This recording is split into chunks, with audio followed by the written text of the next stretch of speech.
Bujur ras menjuah-juah man banta kerina.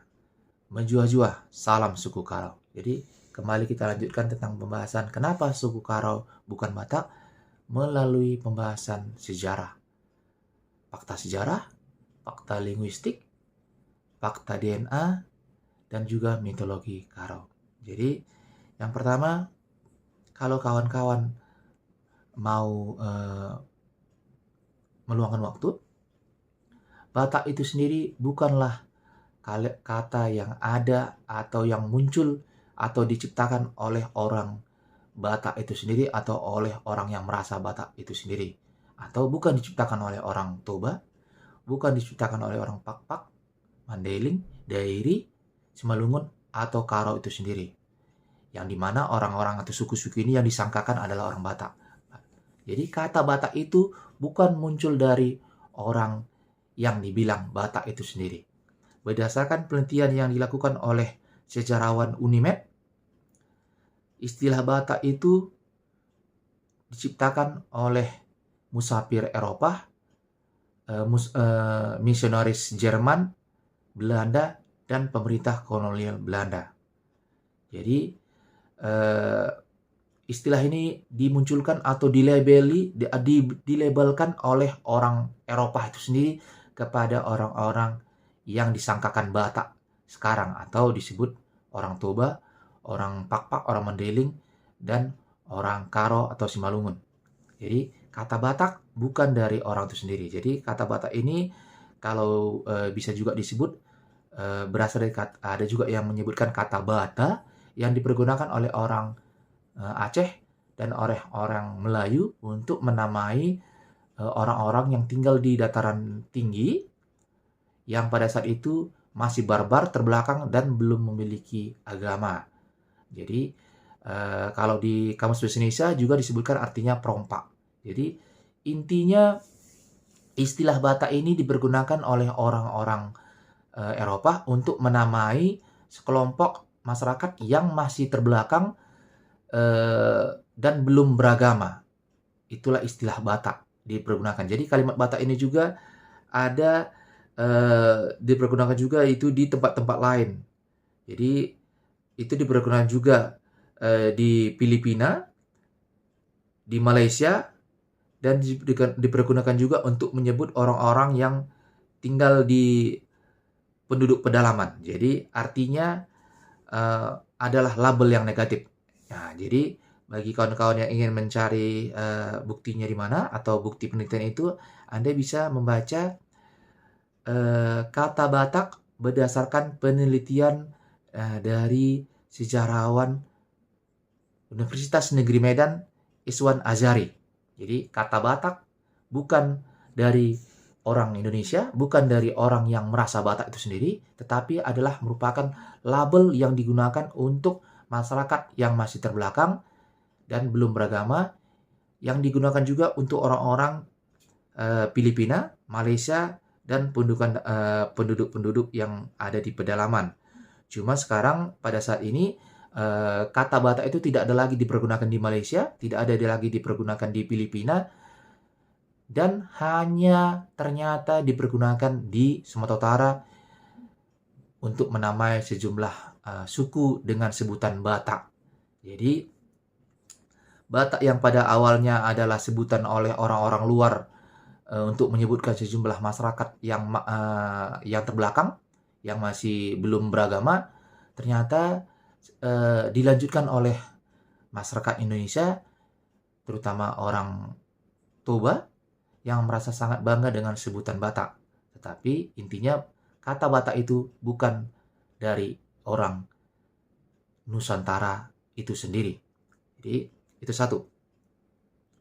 Yang kedua, ini berdasarkan penelitian linguistik yang dilakukan oleh Profesor Uli Gozok.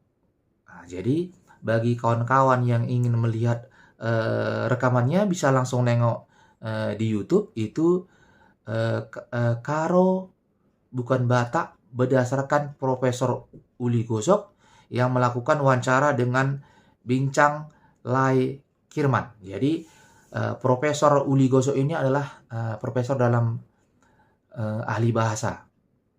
Jadi berdasarkan wawancara yang saya telah baca berkali-kali, Profesor Uli Gosok menyatakan bahwa bahasa Batak yang paling tua adalah katanya bahasa Karo.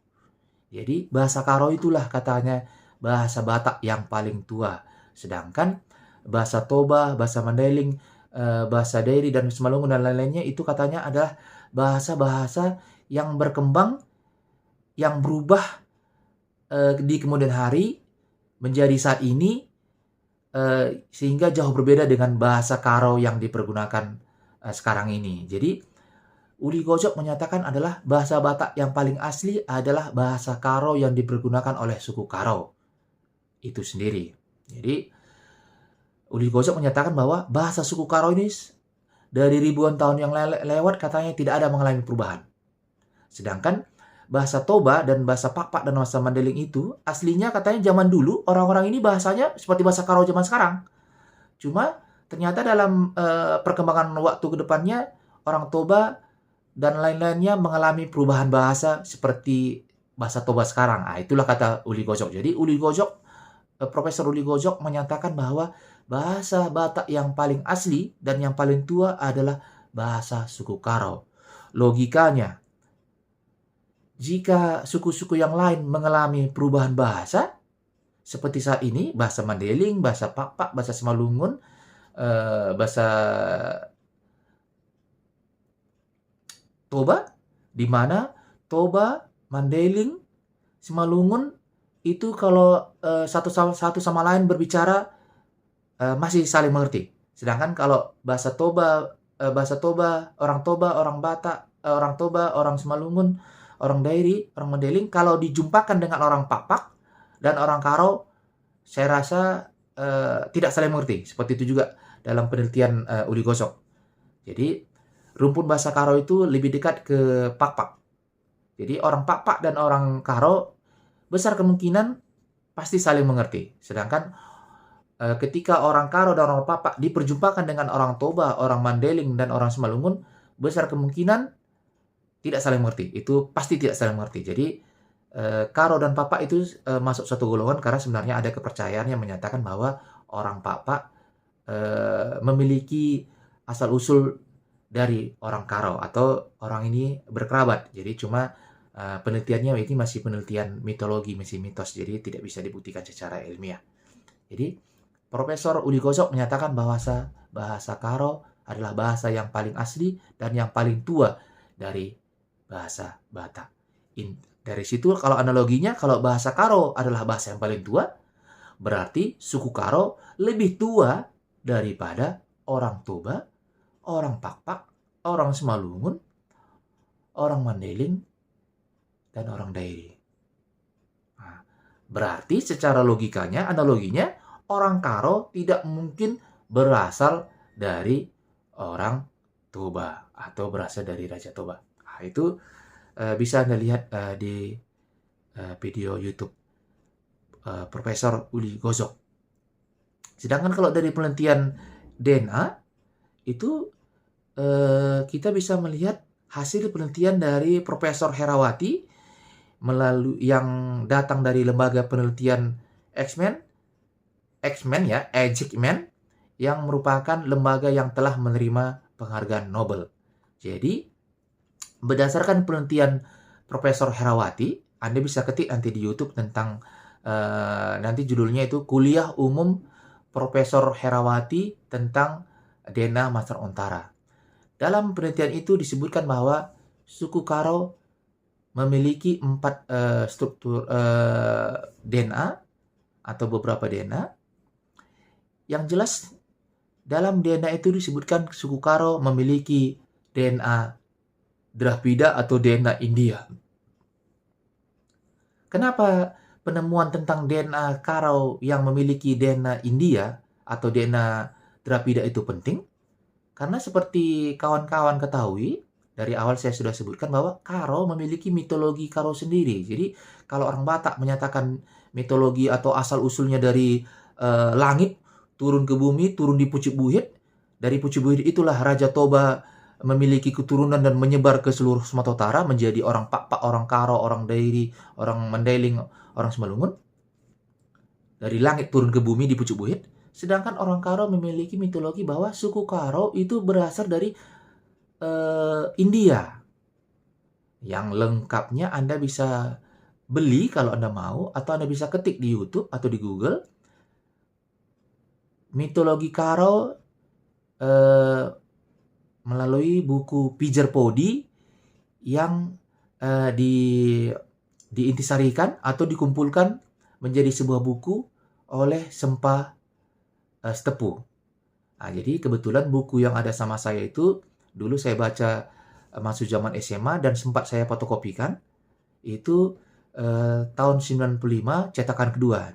Buku ini masih berbahasa Karo. Jadi tulisannya masih tulisan Karo, bukan tulisan bahasa Indonesia. Jadi itulah buku mitologi Karo yang ada pada suku Karo. Jadi kalau Anda mau lebih paham tentang dari mana asal-usul Karo secara mitologi ya, itu menyatakan suku Karo berasal dari India.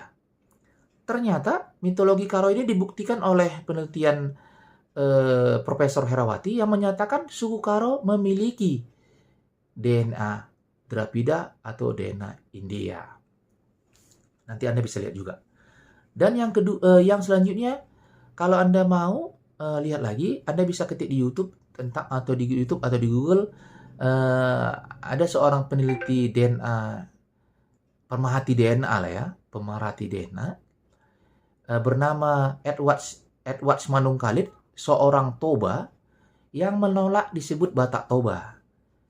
Dia merasa Batak Toba. Kenapa seperti itu? Karena dia telah melihat bahwa dalam hal penelitian DNA ternyata orang Karo itu lebih tua dari orang Batak.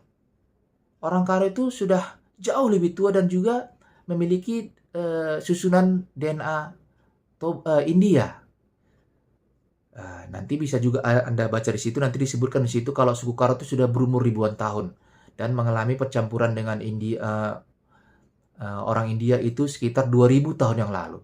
Sedangkan peradaban yang katanya orang Batak disebut Cianjur mula-mula yang ada di Pucuk Buhit, berdasarkan penggalian arkeologis atau penggalian persawahan, wilayah itu baru ditempati hanya sekitar 1000 tahun atau 800 tahun yang lalu.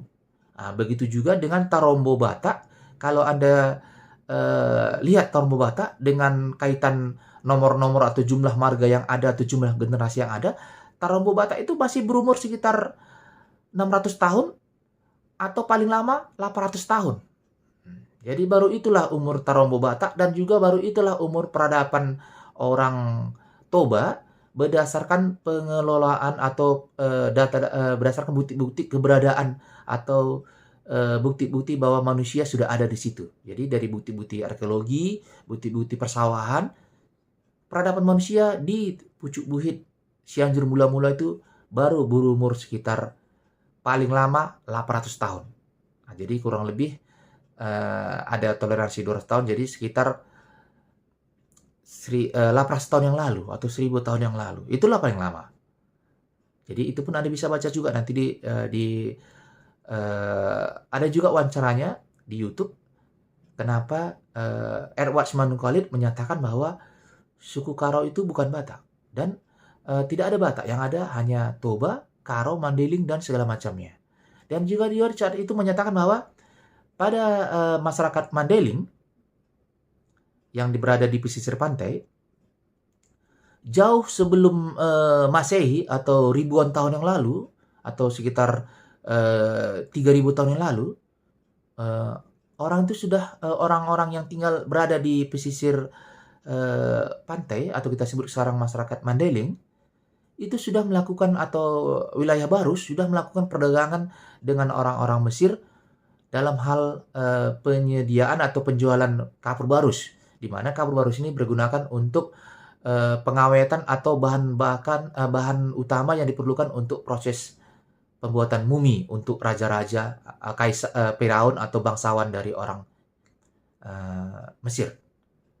Jadi kalau orang Mandailing atau orang-orang yang berada di pesisir pantai arah Samudra India atau wilayah sekarang ini sebut Sibolga, Mading Natal, Spiro dan sebagainya itu sudah ada ribuan tahun yang lalu atau lebih dari 2000 tahun yang lalu sudah melakukan perdagangan dengan orang Mesir, dan juga sudah ada percampuran dengan orang-orang India, dan katanya juga berdasarkan wawancara di situ ada juga kuil-kuil Hindu di wilayah tersebut. Bagaimana ceritanya orang Toba yang lebih muda, yang masih berada di Pucuk Buhit atau Cianjur mula-mula baru sekitar 800 tahun yang lalu, bisa menjadi asal musul, melahirkan orang-orang yang sudah lebih tua daripada mereka, di mana orang-orang Mandailing atau orang-orang yang berada di wilayah Sibolga sekitarnya sudah melakukan perdagangan kapur barus lebih dari 2000 tahun yang lalu kepada bangsa Mesir. Nah, seperti kawan-kawan ketahui, itu rata-rata piramid yang menyimpan para mumi Firaun sudah berumur 3000 tahun yang lalu, dan bahan bakar kapur barus itu berasal dari daerah Barus. Nah, jadi dari situ disebutkan bahwa secara DNA atau secara bukti keberadaan perdagangan, orang Mandailing sekitarnya lebih tua daripada sudah berumur 2000 tahun yang lalu sudah melakukan perdagangan, atau hampir 3000 tahun lalu sudah melakukan perdagangan dengan orang Mesir, di mana orang Toba yang merasa sebagai asal-usul orang Batak atau melahirkan suku-suku yang ada di Sumatera Utara baru berumur 800 tahun atau maksimal 1000 tahun. Jadi itu tidak mungkin kan. Jadi tapi kalau Anda tidak percaya, Anda bisa baca. Jadi kita nggak usah saling berandai-andai. Kalau mitologi masih bisa berandai-andai. Kebudayaan juga masih bisa berandai-andai, karena namanya manusia itu selalu suka meniru. Jadi budaya kita bisa saling meniru. Karena itu budaya, kadang kita sulit menentukan siapa yang meniru dan siapa yang menciptakan.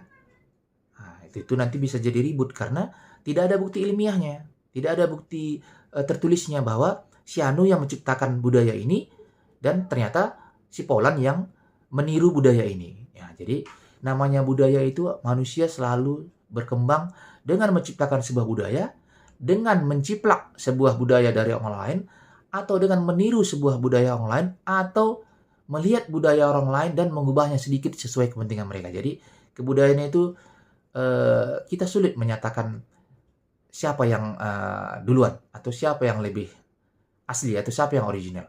Nah, begitu juga dengan bahasa. Bahasa juga adalah bagian dari budaya, di mana bahasa itu atau istilah atau nama-nama untuk istilah-istilah kata, barang, benda, itu bisa saling tiru-meniru. Nah, jadi sulit juga ditentukan kenapa bahasanya sama. Nah, jadi belum tentu si Polan yang meniru si A atau si A yang meniru si Polan, belum tentu. Nah, jadi itu sulit. Tetapi ahli Profesor Kozok sudah menyatakan bahwa dari penelitiannya bahwa bahasa Karo adalah bahasa yang paling tua dan paling asli. Itu kata Profesor Uli Kozok. Nah, saya bukan peneliti, tentu saya lebih percaya ucapan peneliti daripada orang-orang yang seperti saya yang bukan peneliti. Tapi kita kan tentu berpendapat sesuai fakta ilmiah. Dan yang terpenting adalah fakta DNA. Fakta DNA adalah suatu hal yang tidak bisa ditiru. DNA tidak bisa ditiru, DNA tidak bisa dicontek, DNA tidak bisa dicampur-campur. Karena DNA itu ada dalam tubuh kita. Nah, jadi DNA bisa diambil dari semua badan kita, bisa diambil dari kuku, bisa diambil dari air liur, bisa diambil dari rambut, bisa diambil dari tulang, untuk menyatakan bahwa dari mana kita berasal. Jadi kapan ada percampuran dari sebuah ras ke ras lain, kapan ras ini bercampur dengan ini. Nah, dengan teknologi saat ini Anda bisa tahu, kalau Anda punya dana atau Anda mau, Anda bisa tahu. Pertama, siapa orang tua Anda? Biayanya mungkin lebih murah. Yang lebih mahal lagi, bagaimana sejarah nenek moyang Anda? Di mana, kapan masuknya, kapan tahunnya, orang-orang apa yang menyusun nenek moyang Anda? Bisa.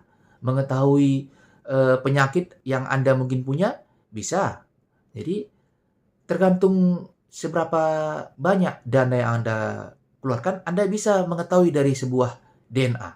Bahkan Anda bisa melacak DNA Anda sampai ketika manusia keluar dari Afrika menyebar ke seluruh dunia ini sekitar 100.000 tahun yang lalu. Itu bisa dilacak. Nah, jadi Anda nanti bisa dengarkan kuliah umum Profesor Herawati, yang dimana dia menyatakan bahwa suku Karo memiliki DNA India yang bercampur dengan suku Karo yang menjadi suku Karo sekarang itu 2000 tahun yang lalu. Jadi itu saja yang perlu kita bahas, bahwa mitologi Karo yang menyatakan suku Karo berasal dari India dibenarkan oleh penelitian DNA melalui Profesor Herawati, dan juga dibenarkan oleh pemerhati DNA Edward Manungkalit, dan juga dibenarkan bahwa oleh Profesor Uli Gosok bahwa suku Karo memiliki bahasa yang paling asli dari orang Batak sekarang, dan itulah katanya bahasa Batak yang sebenarnya. Tetapi itu dalam segi bahasa. Jadi yang paling kuat adalah DNA. Jadi dari DNA tadi menyatakan bahwa ternyata mitologi Karo yang berasal dari India itu benar adanya. Dan bagi saya sendiri, merga saya Karo-Karo Guru Singa Gauri, Bebere Tarigan Gersang Naga Seribu. Ternyata selain saya punya kampung di Tanah Karo, yaitu Kampung Guru Singa, kalau Anda ketik di Google Map dan Anda bikin Guru Singha, karena orang India menyebut singa itu Singha. Jadi Guru Singha, bukan Guru Singa ya, tapi Guru Singha. Karena singa dan singa di bahasa India itu Singha. Ternyata masih ada sebuah wilayah yang bernama Guru Singha di India. Anda bisa ketik. Itu G-U-R-U, Guru, baru S-I-N-G-H-H. Jadi Guru Singha. Kalau Anda ketik itu, Anda langsung dibawa ke wilayah India. Jadi ternyata selain saya masih punya kampung halaman. Jadi ternyata selain saya masih punya kampung halaman di Guru Singa, di desa Guru Singa, nah, kalau saya juga masih punya kampung halaman di Guru Singa yang berada di India zaman sekarang. Jadi itulah kaitannya. Ternyata mitologi Karo itu tidaklah salah. Jadi begitu juga dengan merga-merga yang lain, seperti merga Sembiring juga ada mitologinya yang menyatakan dia berasal dari India. Anda bisa juga tengok nanti sejarah atau mitologi Sembiring. Jadi itu pun menyatakan dari India, dan semua itu ternyata dibenarkan oleh penelitian DNA oleh Profesor Herawati, yang memang telah melakukan penelitian terhadap suku Karo dan orang Batak, dan menyimpulkan bahwa orang Karo itu berasal dari India. Dan ternyata dalam penelitian juga, ya orang Batak juga disebut berasal dari India. Walaupun orang Batak tidak mengaku itu, karena orang Batak merasa, atau orang Toba lah ya, orang Toba pada penelitian ini merasa dialah sumber asal-muasal orang-orang yang disangkakan Batak sekarang. Padahal ternyata itu tidak benar seperti yang ucapan saya tadi. Jadi kita tidak usah berdebat. Kalaupun kita berdebat, tapi kita berdebat sesuai fakta dan ilmiah. Jika Anda hanya memiliki rasa, Anda merasa saya Batak, tapi Anda tidak memiliki bukti pendukung dari semua itu, maka Anda hanya menjadi korban doktrin penjajah kolonial Belanda, yang dimana orang Belandanya sudah pergi meninggalkan kita, tetapi Anda tetap mempertahankan doktrin atau hal-hal yang dulu digunakan atau dilabelkan kepada masyarakat kita untuk memudahkan Belanda menjajah atau mengadu domba kita. Nah, jadi itulah, berpendapatlah sesuai fakta sejarah, fakta ilmiah, dan yang terpenting fakta DNA. Anda boleh tidak setuju, tapi kenyataannya DNA tidak pernah berbohong. darah tidak pernah berbohong. Nah, jadi bahasa mungkin bisa menipu kita, budaya mungkin bisa menipu kita. Kenapa? Karena kita tidak tahu mana yang lebih dulu dan mana yang lebih tua, atau mana yang meniru dan atau mana yang menciptakan. Kita tidak tahu karena tidak ada bukti tertulisnya kalau hal budaya. Mitologi juga kita tidak bisa buktikan karena itu namanya juga mitologi. Tetapi semua mitologi, semua budaya kita ternyata bisa dibenarkan atau dibuktikan melalui tes DNA. Jadi tes DNA sudah menyebutkan bahwa suku Karo memiliki DNA yang berasal dari India. Dan suku Karo memiliki mitologi India. Dari semua itu menyatakan bahwa Karo bukan berasal dari Batak, di mana kenyataannya yang merasa Batak itu cuman orang. Yang jelas, hargailah keberagaman kita, karena perbedaan itulah yang membuat dunia kita indah. Perbedaan itu yang membuat kita spesial. Jadi, dalam hal budaya, kita harus mencari perbedaan. Karena perbedaan itulah yang kita membuat unik. Nah, jadi kalau kita semua mencari persamaan, nanti kita bisa sama juga sama orang Cina, bisa sama juga nanti dengan orang Amerika. Kalau kita sama-sama mencari persamaan, karena semua pasti punya persamaan. Tetapi perbedaan itulah yang membuat ada orang Amerika, ada orang Cina, dan ada orang Indonesia. Termasuk ada orang Toba, ada orang Karo. Nah, dan kenapa orang Mandailing menolak disebut Batak? Ya karena satu tadi. Tidak mungkin orang Mandailing berasal dari Batak atau dari Toba, karena mereka sudah ada ribuan tahun lalu di wilayah baru sekitarnya. Sedangkan orang Toba baru 800 tahun atau maksimal 1000 tahun sesuai penelitian arkeologi. Bujur ras mejojua kita kerina kalak Karo bukan Batak, sesuai fakta ilmu mitologi dan fakta DNA. Bujur.